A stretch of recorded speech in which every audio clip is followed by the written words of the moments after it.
Well, I've got the Chinese dragon property in West Texas, and I did the very first test with it. And I didn't start out with an easy test. I started out with a hard test. I was carving into that bank right there. That's caliche and rock.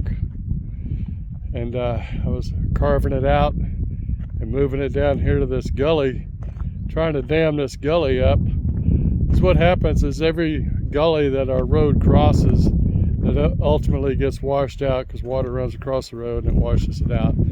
So the idea is to slow the water down in these gullies, not just at the road, but back up in there too, and create check dams. And the check dams, actually, when the water comes down, it carries with it a lot of sediment and stuff, so it starts to accumulate and actually add to the check dams as time goes by.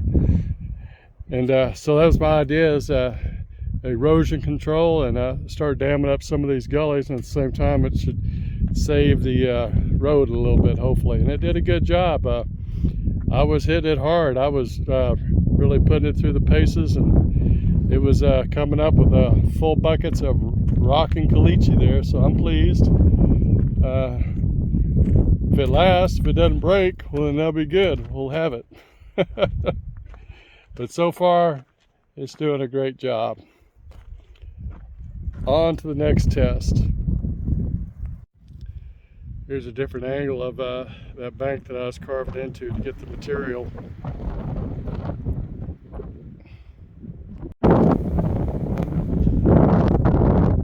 Well, I'm out here at my second test site, and so what this is I made that trail last February so I could work on that fence. And I made the trail just by dragging some scrap steel behind the four-wheeler, and it was good enough where I could get my equipment in there and work on that fence over there. But anytime you make a trail like this on the side of a hill, it always leans.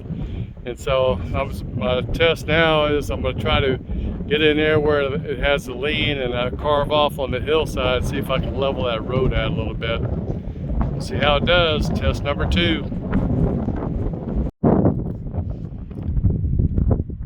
Well, I would say test number 2 was successful. It's doing exactly what I want, carving that high side of the road down so I can have a wider and flatter road, which equates to a safer road. It's not fast, that's for sure. It's not fast, but it does work. And here again, I am putting it through the paces. I am running into it. So, it'll work for me. That's good enough.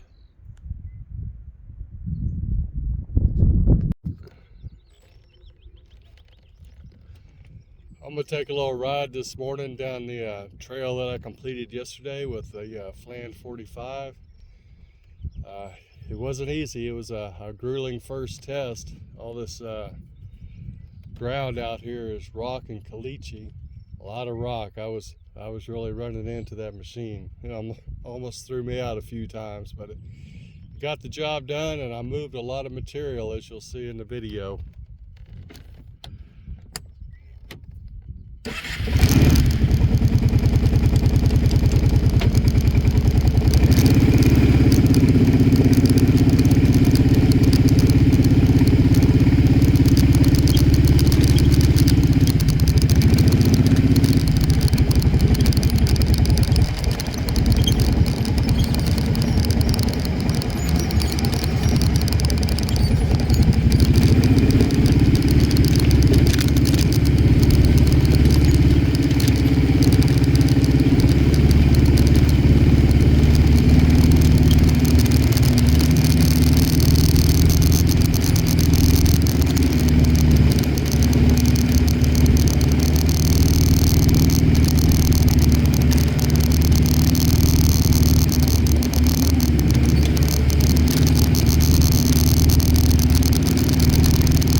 There's all the rocks I had to flip up to get this level.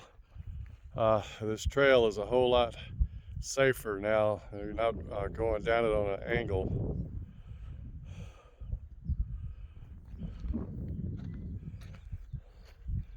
I just dumped the material along the fence line there.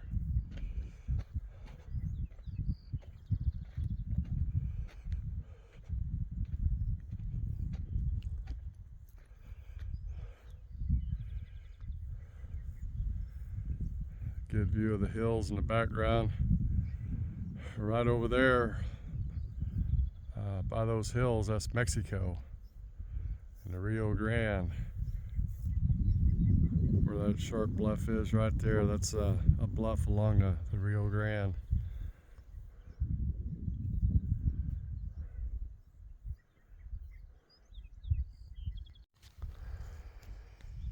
When you work this caliche, it's a really hard ground to work. That's why it's used for road material.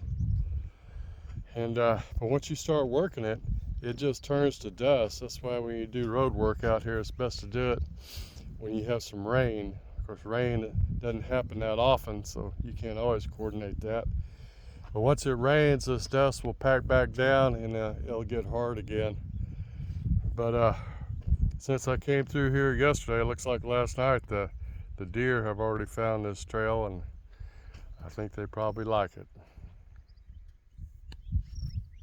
This should be a video about the Fland 45 or a video about the Piranha tooth bar. It worked absolutely flawlessly, and there've been no doing anything out here without it. I did a little modifications to mine. I put some tack welds on it again. In addition to the bolts just on each side, if I have to pull it off ever, I can just grind the weld and pull it off. On this right here, I sharpened that on both sides, and I did a good job of cutting into the bank of that trail over there. Performance-wise, no real problems with it. All the pre-work I did turned out well. I do have a little problem here, and that's hydraulic oil, and it's just sloshing out the top of the cap. So I'm gonna need to, I've had that tank off and everything, but I'm gonna need to look at that cap, and it's vented just like the one on the fuel tank. See if we can put something in there, try to come up with a different cap where we're not sloshing hydraulic fluid around. Of course, doing that road, that was a pretty severe bouncing there. Tires, they were all right. The first day out before we even got to the road, I managed to put something in this left front tire. I put a plug in it. It's doing fine now. Pretty easy to spot that it was leaking since I have it full of RV antifreeze. Muffler setup did really well, so no problems mechanically. The seat, of course, it was throwing me all over the place running into that stuff yesterday, so my weight was going everywhere. But I see a need for a different seat and reinforce that top. I've got a piece of plate right over there. I may try to cut the plate out and fit it on top of this machine, bolt it down, and then get a much better seat for it. One of the things that people complain about with this, they say it blows hot air all over your legs, and they've come up with all kinds of things like fans and everything. Well, I'm working out here in the middle of the day with this, 96 degrees right now in the middle of the day, and it doesn't bother me a bit. And of course, I'm wearing, for PPE, I'm wearing jeans and boots. You know, if you're out running these things in shorts and flip-flops, you may notice it, but in jeans and boots, I didn't notice it a bit.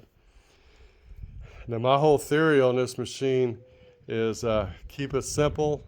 Don't put anything on it that you don't need, because you're just introducing another failure point. Of course, I took all the lights and everything off right away, and that silly canopy that it came with. And that gives it more room to breathe. I think the more air around that motor, the better off you're doing there. The later models that came out actually put the vent over here on the side by the muffler, and then they close the vent off, vents up front here by your legs. And I don't know how that's going to work or not. Parts wise, doing this kind of work, I was on that clutch all day long. And so that'll probably be one of my first purchases, is try to get another clutch assembly. And maybe some disc and all that too, but have an extra clutch assembly ready to go so I could just put it on there, and then I could rebuild the spare at my leisure.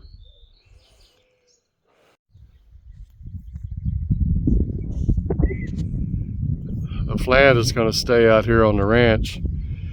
It's kind of hard to trailer the Fland and a Polaris 1000 side by side. So the Fland stays here. You don't want to leave anything too nice out here, because that's Mexico right over there, where that bluff is. And a few years ago, when Weekend at Bernie's was in the White House, it was like the old West. There was a lot of stuff going on. It's a lot tamer now, but depending on who gets in the White House next, we could go back to the way it was.